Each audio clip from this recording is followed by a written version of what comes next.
prêter l'oreille plus attentivement, elle ouït que l'un disait « Apporte-moi cette marmite !» L'autre « Donne-moi cette chaudière !» L'autre « Mais mets du bois dans le feu !» « Mets du bois dans ce feu !»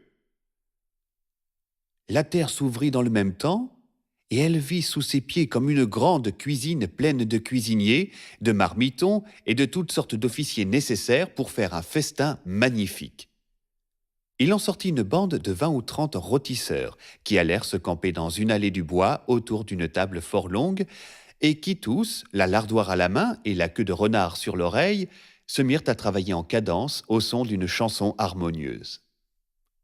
La princesse, étonnée de ce spectacle, leur demanda pour qui ils travaillaient.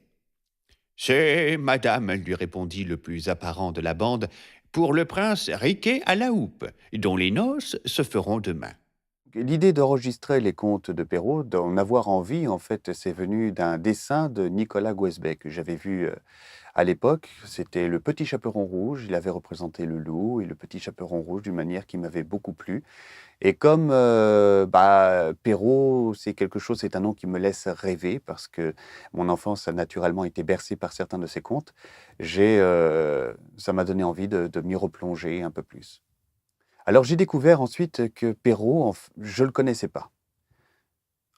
En gros, je ne connaissais que les adaptations de ses contes, mais les contes eux-mêmes, ceux qu'il a vraiment écrits, non, je ne les connaissais pas. Et ils sont différents. Ils sont vraiment bien différents, ils sont plus noirs, ne s'adressent pas forcément à des tout-petits. Donc en cela, je comprends qu'ils puissent être réadaptés. Et puis, il y a quand même une certaine violence. Il ne faut pas le négliger. Il alla ensuite au lit de ses filles, où ayant senti les petits bonnets des garçons, « Ah, les voilà, dit-il, nos gaillards. Travaillons hardiment. » En disant ces mots, il coupa sans balancer la gorge à ses 7 filles. Les illustrations sont de Nicolas Gouesbet, forcément parce que c'est chez lui que j'avais vu un premier dessin. Donc il m'a refait un dessin, une illustration du Petit Chaperon Rouge avec l'idée qu'il avait eue sur le dessin qu'il m'avait montré, qui m'avait beaucoup plu. Le Petit Pousset. J'aime beaucoup son dessin du Petit Pousset. Je trouve ça très... Enfin moi, ça me fait travailler l'imagination, ça m'emporte. J'aime beaucoup ça. Et celui de Cendrillon m'intrigue parce que Cendrillon, on a l'habitude de la voir toujours avec une citrouille, un château, des pantoufles de verre, mais un miroir, jamais. Cendrillon en souillant qui se regarde dans un miroir, je crois que c'est la première fois que je vois une telle idée et ça m'a beaucoup plu. Il se fit alors un grand silence. On cessa de danser, et les violons ne jouèrent plus tant on était attentif à contempler les grandes beautés de cet inconnu. On n'entendait qu'un bruit confus. « Oh, qu'elle est belle !» Perrault appelle cet ensemble de contes Histoire du temps passé. Donc on pourrait imaginer qu'il va raconter un peu des vieilleries, qu'il y aura des châteaux, etc., etc., etc., des chevaliers, enfin Histoire du temps passé, si on considère l'époque de Perrault, Histoire du temps passé, si on remonte 2-3 siècles en arrière, on est au Moyen-Âge. Or, le décorum des contes de Perrault n'est pas du tout un décorum du temps passé. C'est des décors de son temps. Il y a des carrosses.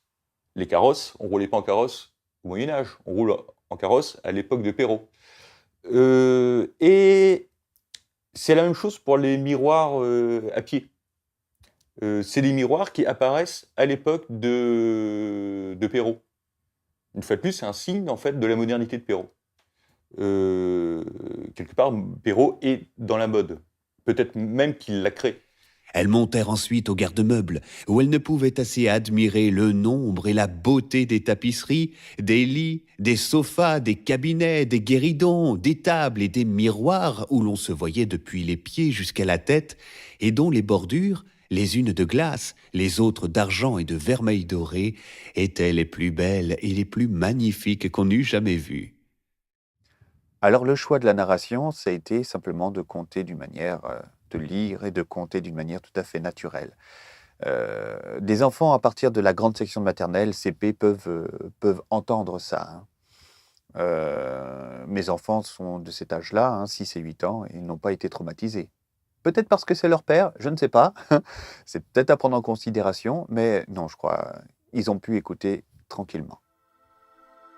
J'aimerais mieux, dit la princesse, être aussi laide que vous et avoir de l'esprit, que d'avoir de la beauté comme j'en ai et être bête autant que je le suis. Il n'y a rien, madame, qui marque davantage qu'on a de l'esprit que de croire n'en pas en avoir. Et il est de la nature de ce bien-là que plus on en a, plus on croit en manquer.